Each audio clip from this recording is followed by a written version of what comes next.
Teach me about the Great Lakes. Teach me about the Great Lakes. Welcome back to Teach Me About the Great Lakes, a twice-monthly podcast in which twice-monthly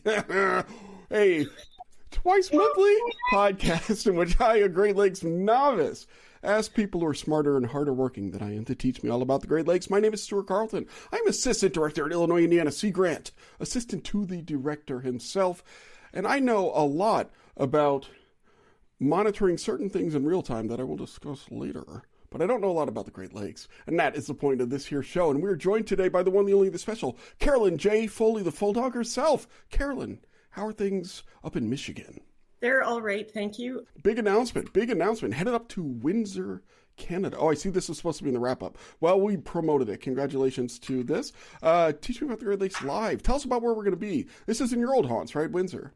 Yes, so we are going to participate. We're going to do a live taping during the International Association for Great Lakes Research Conference in Windsor, Ontario, Canada, because there is actually a Windsor, Nova Scotia, Canada as well. So, yes, there's like four cities in Canada. You think they could have come up with a...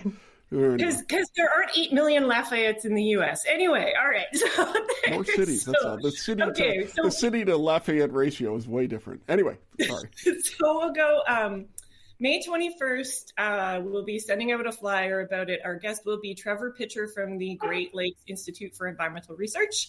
And we will be at the Kildare House, which is in Walkerville, which is a very cool area. So if people keep an eye out for that, that should be fun. Yeah. If you're there, you might want to stay away. Excellent. Well, that'll be good. There's always fun and games. If you're going to be at IAGLR, which if you're listening, there's a good chance you are, and you haven't made it to one of our live recordings yet, they're super fun. If nothing else, we're going to have free food. Did you mention that yet? We're going to have free food. I haven't, no. Oh. But yes, our plan is to have free food. Yes. Our plan is to have free food. I am 99.9% certain there will be free food, but account numbers and whatever's pending, bureaucracy pending. Our intention is to have free food. I've read enough papers with you now, to know that when in doubt, add more words of caveat. Right, there we go. That's right. No, we can't say that. All right. So what are we talking today? We are actually going to do a draft, which we have not done in a while. We haven't done a draft. We're supposed to do a draft almost every quarter is the plan. Mm-hmm. When we make our editorial calendar, every quarter is supposed to be a draft. And so far we've gone, 8 quarters without a draft, which is no good. And so Carolyn said, one day she sent me a text message and said, enough. And I said, enough what? And it wasn't about that. But then later we started talking about the drafts and we said we have to have a draft. And I'm like, you're right, we have to have a draft. So this is our draft. But we're super excited here to have this draft. We're going to get into it. But before we do, our draft guests today, as you know, by profession, are researchers. So we shall transition using the researcher feature.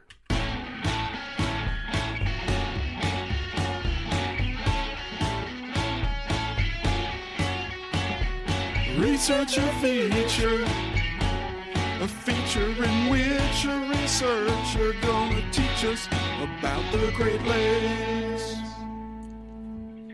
I tell you, I think we're playing live at Mosey Down Main Street this year, Carolyn. Not the podcast, but the band that I'm still assembling. So you can come on down to Mosey Down Main Street in West Lafayette, Indiana. Hear more of that brilliance. Anyway, our guests today, we have 2 guests. We have Jessie Grow, research specialist from the University of Wisconsin-Milwaukee School of Freshwater Sciences, over there in Milwaukee, home of Deidre Peroff, friend of the show and friend of mine. Hello, Jessie. Thanks for coming on.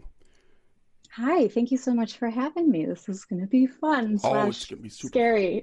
Oh, no, it's fine. It's fine. Only fun. It's only fun, not scary at all. And our second guest is Katelynn Johnson, who's the Research and Operations Director. Whoa, bigwig, at the Real-Time Aquatic Ecosystem Observation Network, which you and I pronounce RAEON, at the University of Windsor. Katelynn, thanks so much for coming on.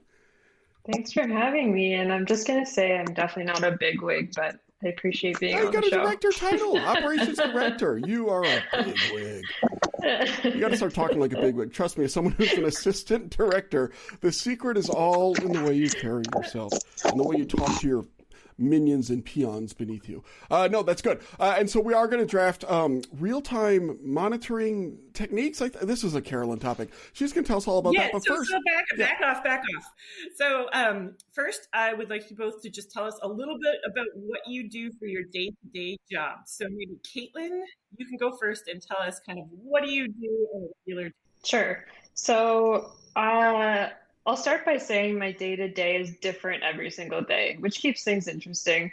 I do a lot of different things, but I guess overarching, I manage small to complex research projects, mostly focused on real-time technology and using state-of-the-art equipment in the Great Lakes. Notably, I manage a large buoy monitoring project in the western basin of Lake Erie, which we'll probably get into later in the show. But I do like everything from the field work to the finances to the managing of people. Kind of a mixed bag of things. So you're definitely a bigwig then, definitely. Okay. I'll fake. It's going to be a fake it till I make it kind of thing. There you go. I've met enough real big wigs to know that's the whole progression right there. It's fake it till you make it, and then one day, anyway, then one day you don't do it anymore for any of a number of reasons, both jolly and horrible. But that is not why we're here. Jessie, what is it that you do all day? So for me, it's easier to explain what I do by season versus by day. So it's spring right now. It's absolute insanity. I also manage a whole bunch of instruments, just like Katelynn does. I have 11 buoys this year. I started out with 3. I don't know how that happened. They just sort of keep multiplying. But spring is really busy. I'm testing all the individual components of the buoys. I'm calibrating sensors. I'm making any repairs that I noticed from last year. I'm usually rewiring or re-waterproofing something, whether I like it or not. And then on to the physical assembly of the large buoy platforms, testing out all of its components together, which is usually when I run into issues. Like they all can work individually, but when I put them all together, nobody wants to play nice, which is very frustrating. And that also includes the solar and battery power systems too. And then once the system is put together, I usually set it out in the parking lot for a variety of days, see how things are going. And then actively working with the boat crew to deploy these systems, overseeing deployment strategies. And by overseeing, I mean just standing out of the way so the boat crew can handle it. And I'm usually just standing around somewhere like really nervous that something's going to break off, and then it goes fine, and it's generally fine. But yeah, so that's spring. Summer is a little bit quieter. I'm just constantly monitoring the buoy's performance.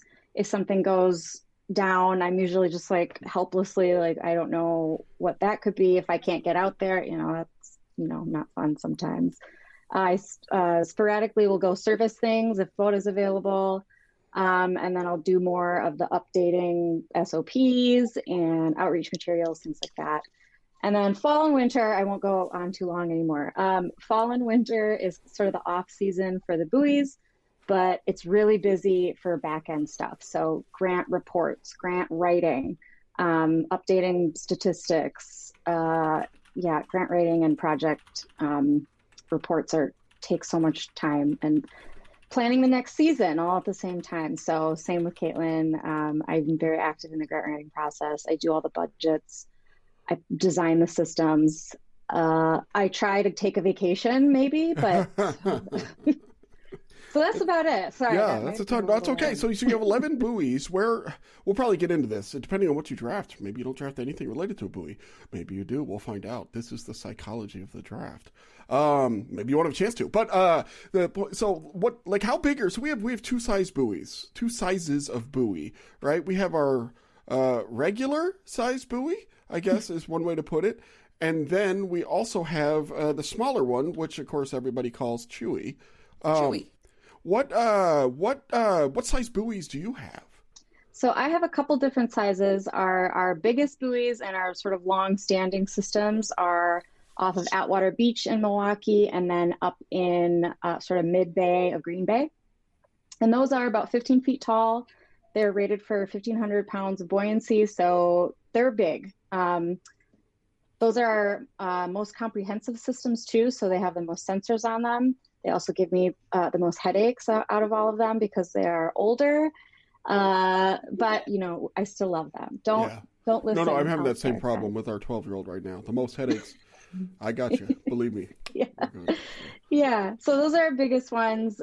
This year or last year, actually, we got some more smaller buoys. They're 150-pound buoyancy, still with a solar panel and everything from Nexens and Fondriest. We get most of our stuff from them.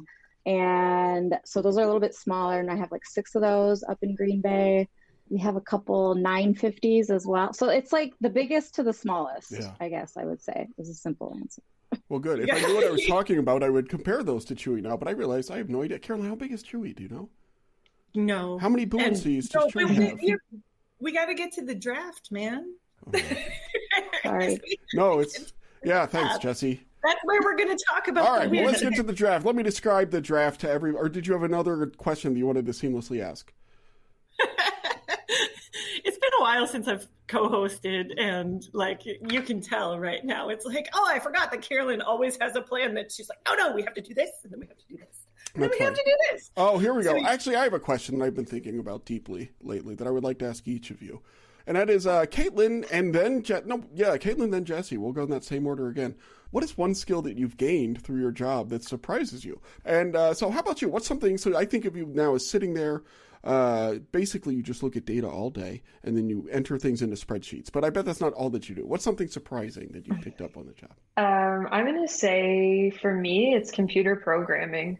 I'm still not good at it. I'm not good at all, but I have to know it to program the buoys. And we also have a bunch of AUVs, Slocum gliders, heavily involved in computer programming with those as well. Kind of excited for AI because maybe that will take over that job.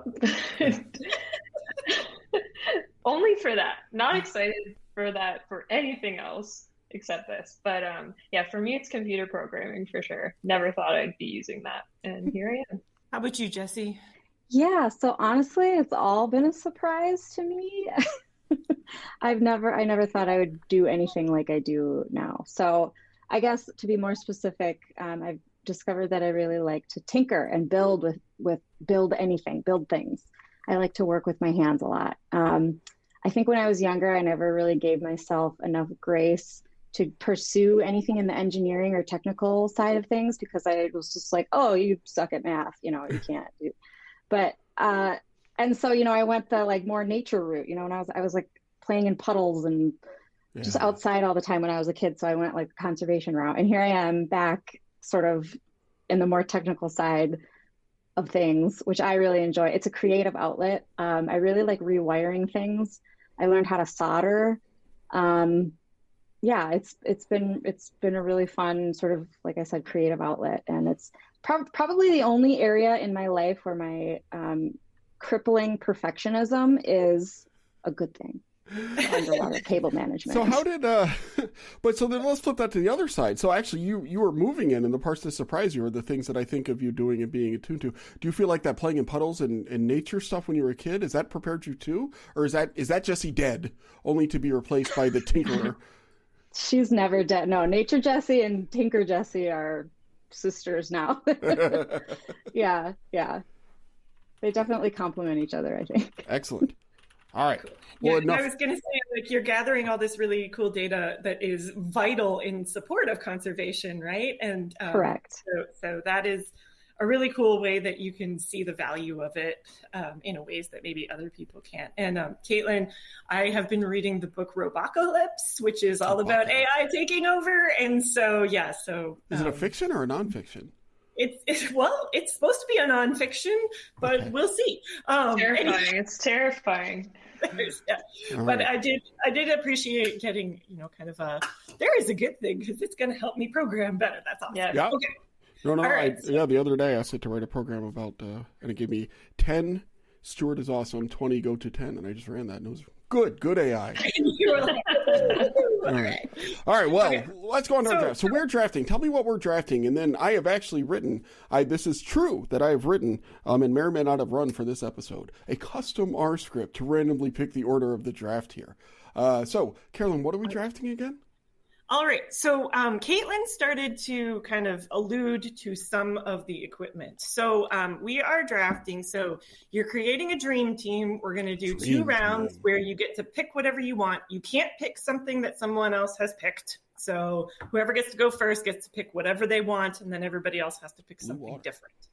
We will do 2 rounds, and we are drafting anything, any sensor, it can be autonomous. It doesn't have to be autonomous. It can be something that you actually control with remote controls, or it can be something that you throw in the lake and retrieve later.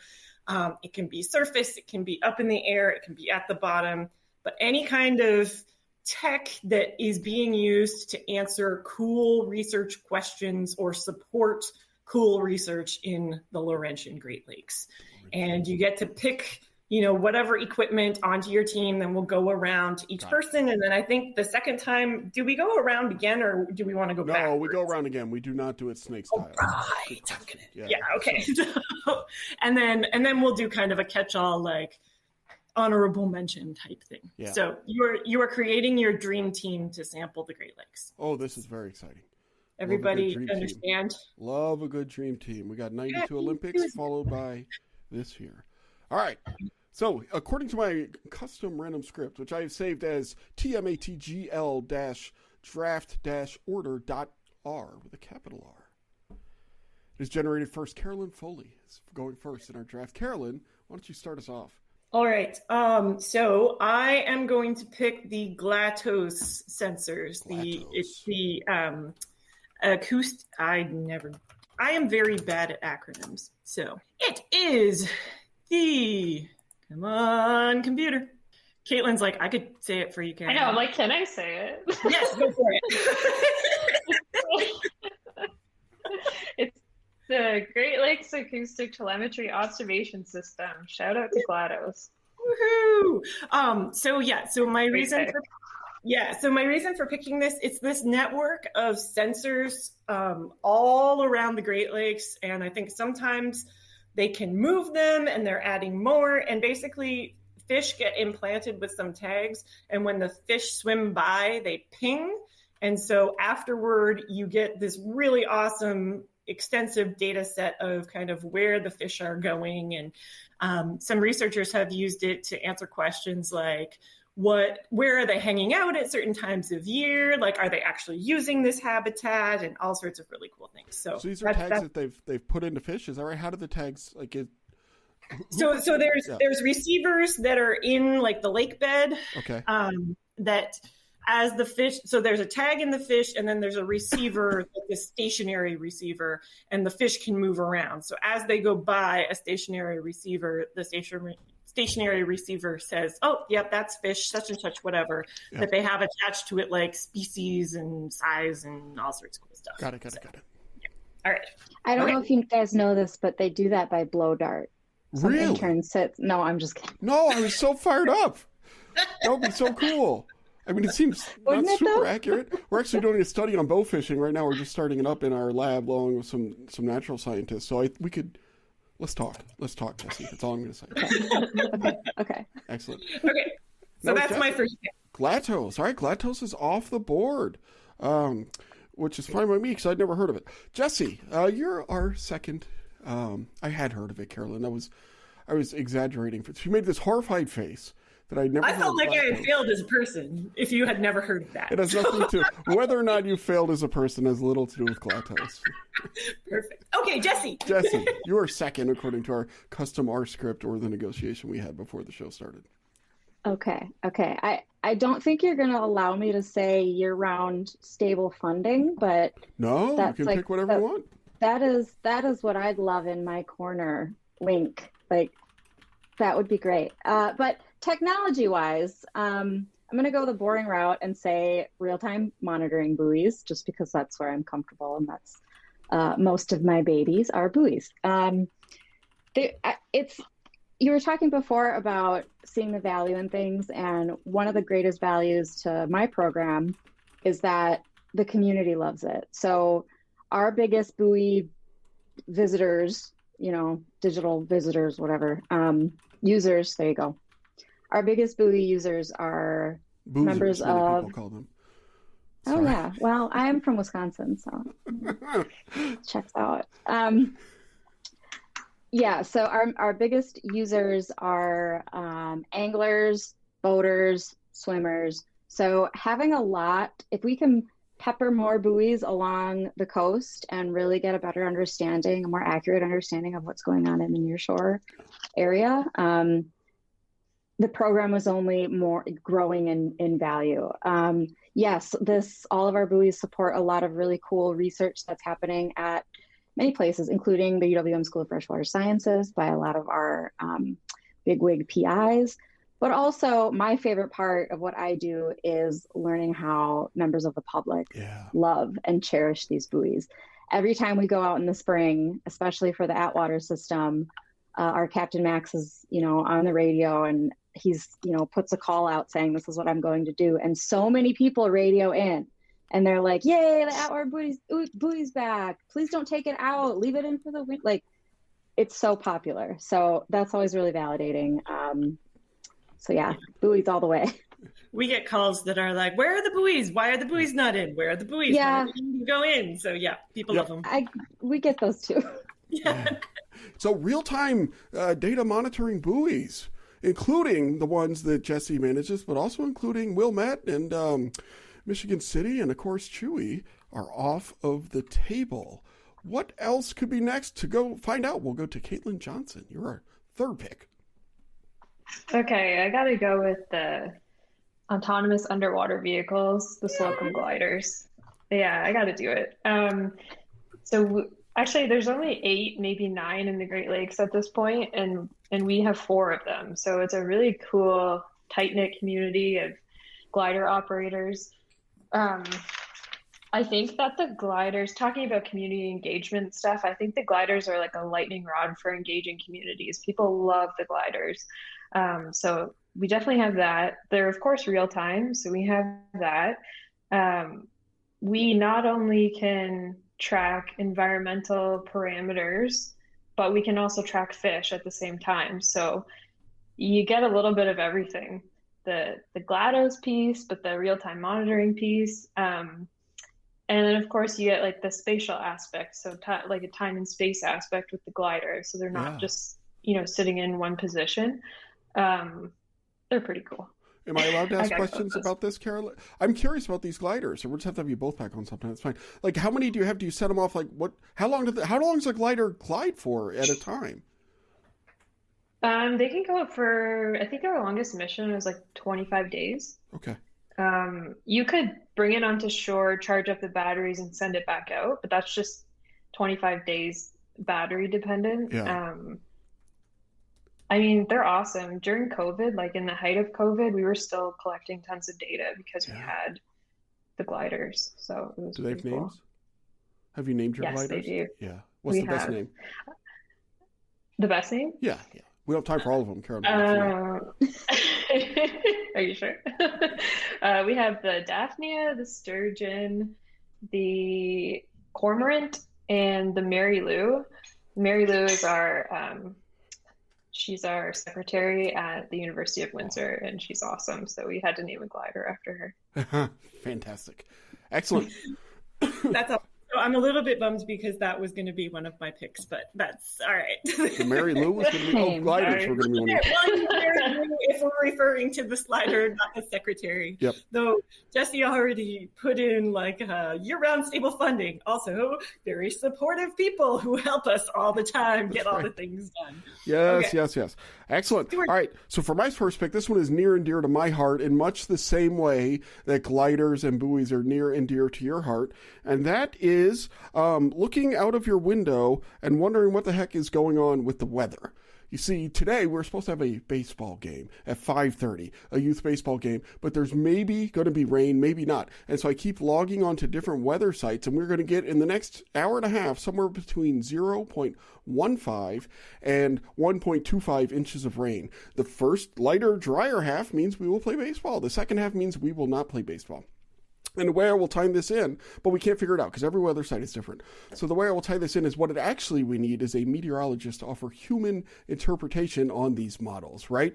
And because West Lafayette is not a huge town, we don't have as many meteorologists working, and so we're forced to go to the websites and we don't get the information. So my pick is actually looking out the window and ground truthing and also wondering if you're going to play baseball. But the broader picture is somebody to make sense of all of the data that is gathered. That's a good one. All right. As long as it's not a robot that we were talking about earlier, the AI. Yes. Yeah. Because I'm like, okay, but tech. And then It keeps going back to this theme. It's really like terrifying me, but let's go on. All right, Katelynn.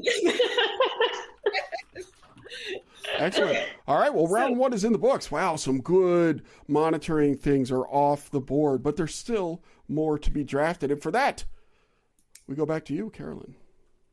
Okay. So I am going to say cameras.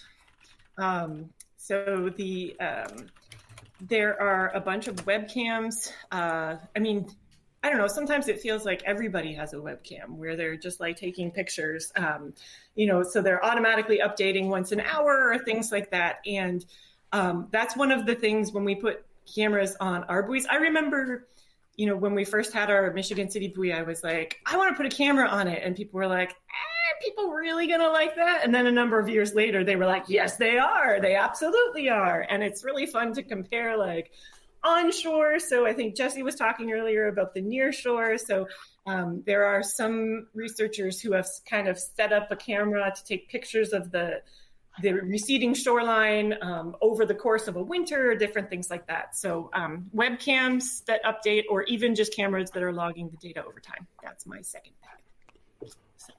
Love a good camera. You took mine. Oh, we have a sniping. Oh, baby. It happens. That's okay. So how do you use cameras, Jessie? What do y'all use cameras for? Is it the same thing, just on the buoys? I use cameras to pull my hair out. My camera situation, you guys have Limnotech does your buoys, right? Yes. Or they did in the past. I can't remember. I don't know. They're magicians because they just have figured out how to do the camera stuff.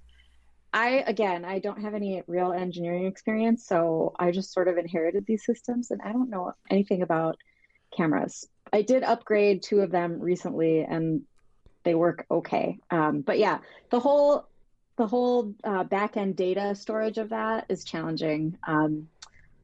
But yeah, I won't ramble on too much. No, it's a big problem. And actually, we run into problems that we won't talk about now. But in terms of what counts as data and not, and do cameras count as data? Do we need to retain that stuff to maintain our to be consistent with our agreements? It's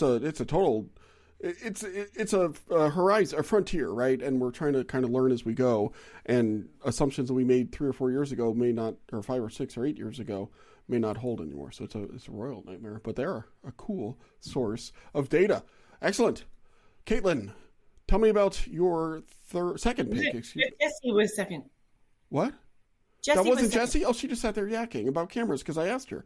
Thank you, Jessie, for That's that right. light She interaction. didn't do a pick. She told me that I stole her pick, and I went, yeah. Yeah, no, I'm remembering this whole interaction now. It's all coming back to me, and it's just as if a buoy measured it, right? Okay, well, Jessie, I bet you got a pick. I bet you have another pick. What you got? All right.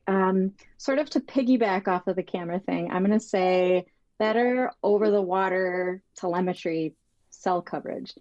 Iridium satellite is way too expensive, especially for our little budgets. And again, mentioning the cameras, it would be so great if there was better coverage and more bandwidth available to send higher quality images at more frequent rates, because people love the cameras.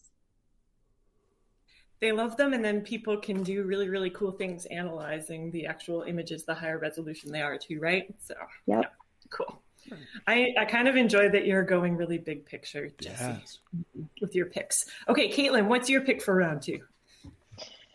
Okay, I have so many picks. This is hard. I'm gonna go with an ROV system to recover lost equipment on the bottom of the lake. Oh my. And it would just be awesome along the theme of cameras, but underwater. I mean, it's not like they're not attainable, but I would just like to have one. And we have a lot of equipment on the bottom of the lake from over the years of just putting out so much, and then inevitably, things happen, especially Lake Erie. It's not the funnest place to work. So yeah, there's a few $1,000s of equipment down there. I'd like to recover it. I'm gonna go with ROV. Yeah. Nice.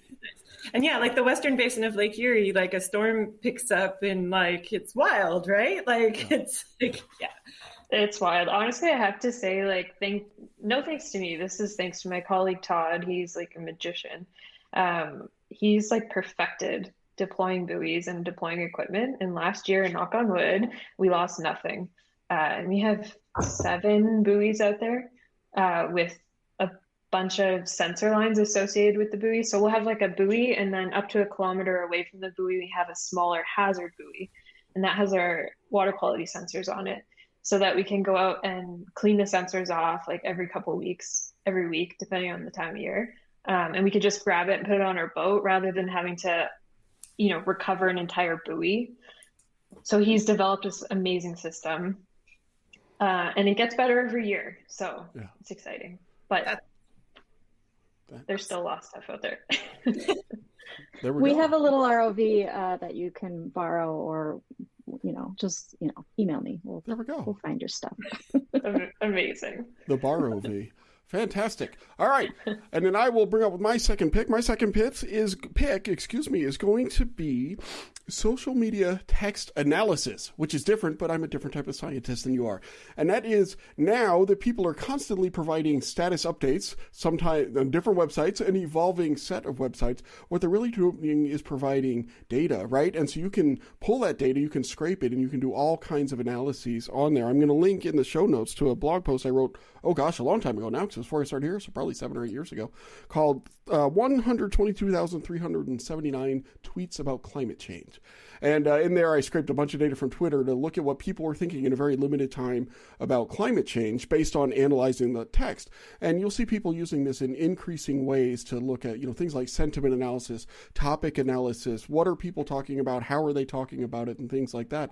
And so in there, you can get a real-time or nearly real-time automated look at what is happening. And in the social sciences, there's a lot of movement in these sorts of areas, especially, frankly, as things like survey response rates go down, and we're looking for other ways to gather data, and as the number of sensors out there go up, because now everybody in their pocket is carrying something that they can both produce data on purpose through things like social media posts, but also through data that's being passively gathered by large corporations.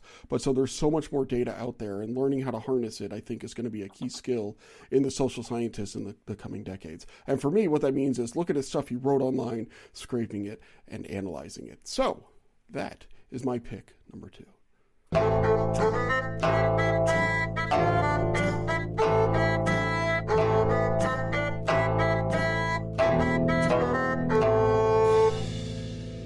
See, now I'm going to start singing the Kitty Man. But anyway, so my Canadian is showing. Okay, so we're going to do one more round where you get to mention anything that you really would have liked to talk about. So it's lightning, though, so it's just kind of really quick. I would have picked this, and we can just go around, and if you don't have anything, you can say pass, and we can, Yeah, what else is on your list? Bring out your dead, as they say. Yeah, okay, so I can start. So there's these really cool, it's one of the best sensors I ever had. You attached it to a net, and when you dumped it in the water, it would start to record both the temperature and the depth. So you knew exactly, when you took it out, and it would stop logging as soon as it came out, and you would get exactly the temperature and depth that the net was pulled through. Super, super helpful. Okay, cool. Jessie. That is cool. I've never heard of that. Okay, lightning round. How about, this is sort of more troubleshooty. How about something to help me remove muscle bearding from delicate instrumentation without scrubbing it with some material that I shouldn't be scrubbing it with? Because That's not fun. So what is muscle bearding? I don't know if that's what it's actually called, but it's just when like a quagga mussel or a zebra mussel is stuck on something for a period of time, it sort of attaches itself with those little fibers. Yeah. And I power wash everything and, gets most of the guts and stuff off. But that little fuzz is stuck there and it's so hard to get off. Bissell threads. Bissell threads. Thank you so much. A real scientist, ladies and gentlemen. Oh, no. You've just had to deal with them too, and you're like, cursed Bissell thread. Yeah. Okay, Katelynn, how about you? Okay, that's funny because I'm on the same theme as Jessie. Something that I don't know if this exists, but someone needs to create some type of wiper system that doesn't break, that lasts all season long, that can clean the sensors. That's what I would love to have, and that's not going to weigh down the buoy. Like some kind of lightweight, nice little wiper with no problems. That's what I would love. Awesome. Stuart, do you have anything? I have two more on my list. One is just text Dr. Fish Titus Seilheimer to find out what's going on right now in the rivers. That is my preferred way to real-time monitor, especially this time of year, which we talk about all of the time, where Titus's favorite thing to do is to take videos of fish in the middle of that special moment in time. And so Titus, I think, gives me real-time updates on that very often. So that was also on my list. And then the last one is a bit of a random. There was a soda that existed for just a few years in the 90s called Orbitz Soda, or early 2000s. Yes. And a colleague of mine, back when I was getting my master's degree at the University of Georgia, it had these little white balls in it, or beads, I guess. And it turns out those have the same specific gravity. I don't even know what specific gravity is, as bass eggs or as striped bass eggs. And so he released them into the river to track where they went to help model bass egg movement as part of his dissertation research. And that's all I remember about that, but I will look for a reference put in the show notes. Those are the two I had. Cool. So I had not given my second one yet. So I'll go backwards since Stuart did too. Jessie, is there any other one that you'd want to give a shout out to? Oh, how about an endless supply of heat shrink butt splices, because they are my best friend. Awesome. Katelynn, do you have any other that you wanted to call out? I have lots, but we'll be here for hours, so you go ahead. You can pick one. Okay, I'm gonna pick a phosphorus real-time sensor that does all of the different types of phosphorus in real time, but you don't have to go out and change any reagents. It's just self-sufficient. I don't think that exists, but I want that. I really love this. There's so many good ideas. It's like, so if you could create this, we could use it. You're just trying to manifest it. You got to manifest. If you don't manifest it, who will? Right. Exactly. Yeah, this just turned into our desperate fieldwork wish list. And I guess so. I'll wrap us up with one that we haven't mentioned at all that does already exist, that's doing some cool things, is various types of drones, right? Like people are putting all sorts of cool sensors where they can, and some of them look really wild. Like some of them are just the little regular drones, and some are like these huge devices that are being flown around and stuff like that. So we've also talked about how, it could be really helpful when you have episodic events. So there's a huge rainfall and a bunch of stuff dumps into the river. And if you can get the drone out fast, you can get a bunch of cool data. So, all right, cool. Well, thank you for participating in the draft. I really enjoyed talking nerdy equipment and supports in general with you all, especially in the middle of field season. That's super, super busy for you as you're deploying all of this equipment. And thank you on behalf of all of the people who love the data that your equipment gathers.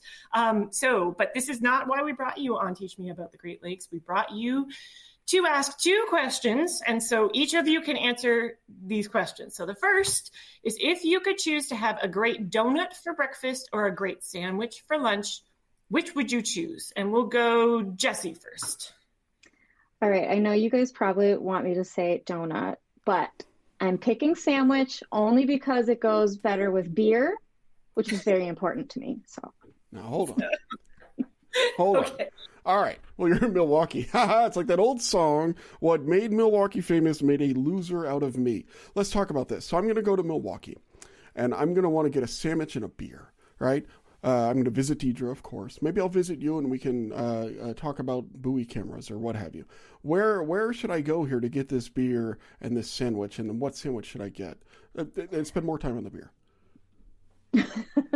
My favorite place is really near SFS, and I'm pretty sure Deirdre works in the building. So, just saying. It's called Barnacle Buds, and it is just a fun place. It's like right in the marina. It would probably be faster for us to like kayak over there than sort of drive through the Walker's Point area. But yeah, it's just a fun place. There's lots of outdoor seating. It's really fun to go there in the summer. If we have a bunch of grad students or students or people we're giving tours to, whatever, we'll bring them there. They have seafood, but it's not like walleye, it's not perch. It's my favorite thing is just the grouper po' boy. So if you want a huge grouper po' boy, even though I realize it's not a freshwater fish, don't tell anyone. It's really good. It's messy. And usually when you order a beer, I'm pretty sure they mostly have tall boys. So there we go. Doesn't matter. Can't go wrong with that. In Michigan, they call them Youper po' boys. Anyway, Katelynn, how about you? Are you a sandwich or team donut here? Where are we going? I'm sandwiched for sure, all the way. Not a big fan of donuts. Yeah. Donuts are meh to me. I love a good sandwich. Love a good Italian sandwich. Windsor, Ontario is known for good Italian food. We're going to get a sandwich. We're going to go to Giglio's. To the back of Giglio's, which is a grocery store, but in the back is the deli, and you can go ask for their signature sandwich, and it is the bomb. All right, I'm writing it down. And how do you spell Giglio's? Giglio. Like the Ben Affleck and Jennifer. It could be Giglio's. I don't know. That's how I pronounce that movie in my mind is Giggly. But no, it's all right. That's how they pronounce it. This is fantastic. Second question we asked, the second question that we like to ask is this, and that is one of our purposes in doing this show is to help people appreciate the Great Lakes as like a cultural and environmental resource. And really, I think sometimes not people who live right on the lake, but a lot of other people can kind of take it for granted. And so we'd like to share special places, things that make the Great Lakes special, or places that make the Great Lakes special with our guests. Jessie, is there a place in the Great Lakes to you that's a really special place that you wouldn't mind sharing? Yeah, so I'm fairly certain that a lot of people would say this, but the Pictured Rocks National Lakeshore holds a pretty special place in my heart. It is just so beautiful up there. I love the whole UP, honestly. I was kind of going back and forth between Pictured Rocks or Washington Island just to stay within my own state, but the UP takes the cake. UP takes the cake. There it is. Thank you for that. I'll have to go there. We're thinking about doing a UP trip this summer. I'll put it on the list. Katelynn, how about you? In Windsor or beyond? Where is a special place that our listeners can go check out? I'm going to have to honestly go with Windsor as a special place in the Great Lakes itself. I'm from this area. I think everyone who is from this area and leaves always comes back. It's just a special place. I don't know, maybe it gets a bad rep, but I love it. We're in the heart of the Huron-Erie corridor. So like I have Lake St. Clair in my backyard. I have Lake Erie. I have the Detroit River. I have access to the U.S. I just love this area, and I think it's a real gem in the Great Lakes, and I'm excited to see you here at IAGLR. That is wonderful. Thank you so much.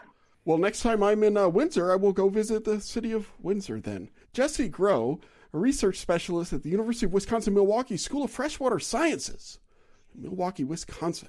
And Katelynn Johnson, Research and Operations Director, the ROD at the Real-Time Aquatic Ecosystem Observation Network, RAEON, at the University of Windsor. Thank you to you, too, for coming on and teaching us all about the Great Lakes. Thanks for having us.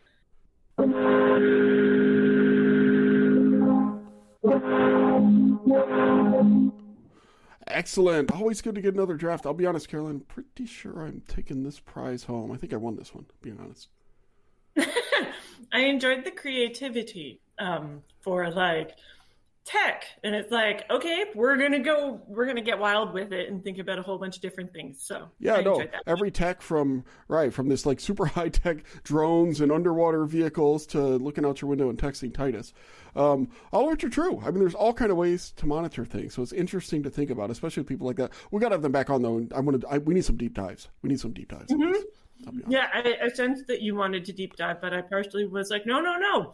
We can have another episode about that particular technology. Yeah, I know. And look for that episode tomorrow in your podcast. No, I'm just kidding. But yeah, we'll add them to the list. You're on the list. It's a good place to be. Awesome. All right, good. Okay. So we're going to the Kildare House. We're going to Windsor. What is the Kildare House? Anytime it's called the house, I think that's fancy. I'm like, oh, it's the Kildare House. So it must be very fancy. It does look like a house, but it's a pub. It's a pub food, but it's a fun atmosphere, and it's a neat part of the city, and I'm excited for people to see it. Excellent. Well, I'm excited too. You know what? We got 20 minutes until I'm supposed to be at the baseball game, assuming that this rain, which has held out so far, has held out. That is enough chatter. Teach Me About the Great Lakes is brought to you by the fine people at Illinois Indiana Sea Grant. We encourage you to check out the cool stuff we do at iiseagrant.org and at ILINSEAGRAN, as in Ted, on Facebook, Twitter, and other social media. Instagram, getting really big on Instagram. Doing a lot more Instagram. And we got our shorts. We're uploading our shorts everywhere, so keep an eye out for those. Our senior producer is Carolyn Foley. Teach Me About the Great Lakes is produced by Megan Lake Lover Gunn and Renie Miles. Ethan Chitty is our associate producer and our fixer. Super fun podcast artwork, the one that will be on the stickers at our live event at the Kildare House. So come and get one. It's made by Joel Davenport. Show is edited by the incomparable Sandra Svoboda. If you have a question or comment about the show, please email it to teachmeaboutthegreatLakes@gmail.com or leave a message on our hotline, which is always super hot, at the hottest of lines. 765-496-IISG or 4474. You can also follow the show on Twitter at Teach Great Lakes. But is anyone actually monitoring that in real time anymore? Thanks for listening and grading those.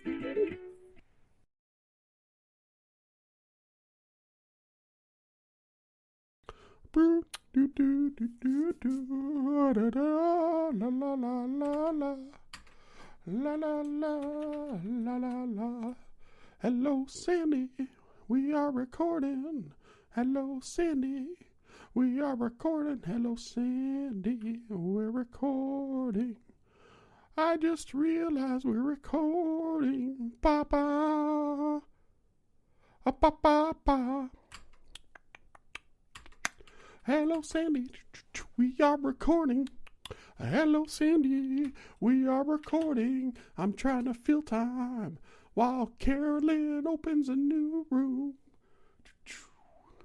And now it looks like the sun is coming out, so the baseball game is on. Unless, of course, the tornado that we're under a watch for happens to come along, and then we'll be ducking out of the rain. Come on, Carolyn, won't you send a link again?